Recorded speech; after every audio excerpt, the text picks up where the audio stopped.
Counting our ways to probabilities. Remember that classical probability formula? We found the probability of an event by looking at the number of possible outcomes in the event over the number of outcomes that were in the sample space. And so our question is, what is the classical probability of rolling a sum of 6 when you roll 2 dice? Find the sample space first. So we want to find the sample space, so we have to think about writing them as a pair like this, first die, second die. And so we might want to put our first roll could start with the first die could be a 1, the second die could be a 1, and then we would have the first die a 1, the second die a 2, 1 3, 1 4, 1 5, 1 6. So those are all the probabilities. If your first die comes out a 1, what are the probabilities for the second die? And then we want to repeat that and put, what if the first die is a 2? What if the first die is a 3, a 4, a 5, or a 6?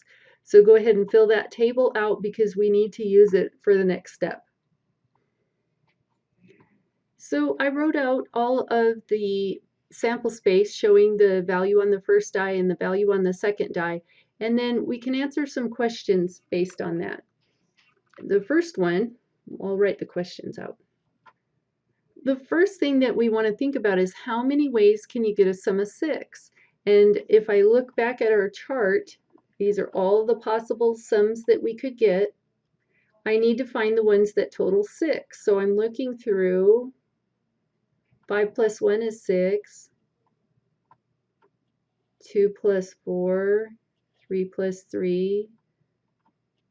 4 plus 2. And 5 plus 1. Those are all 6. But are there any others? I think 5 plus 2 we're already past. 4 plus 1 we're not quite there. So it looks like maybe that's it. So I have 1, 2, 3, 4, 5 ways. And the next question, how many sums are there? So I'm counting 1, 2, 3, 4, 5, 6 by 1, 2, 3, 4, 5, 6. And 6 times 6 is 36. So the cardinal number for my sample space is 36. Then what is the probability of rolling a sum of 6? Well, remember we're going to put it over the cardinal number for the sample space. And it's going to be the number of ways we can get that sum. And then we want to see if we can reduce 5 ABC button 36, and it doesn't reduce. So the probability for a sum of 6 is 5 out of 36. I could convert that to a decimal and see that it's not super likely, 0.13, 0.14. Then, well, are things going to change if we do the probability of rolling a 7? Let's take a look at our table. And I see, well, 6 and 1 is going to give me 7. Let me change pens. But 6 and 2 is going to be too big. So 5 and 2 is 7. 4 and 3, of course, 3 and 4. 2 and 5. 1 and 6. So now I have 1, 2, 3, 4, 5, 6 ways to get a total of 7. So that's going to give me 6 out of 36 or 1 out of 6 for the probability.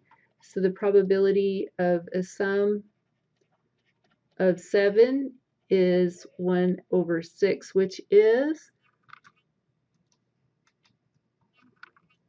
0.166, so 0.17, so slightly higher than a probability of rolling a 6. And we can see that looking at this chart because there are a little bit fewer outcomes here.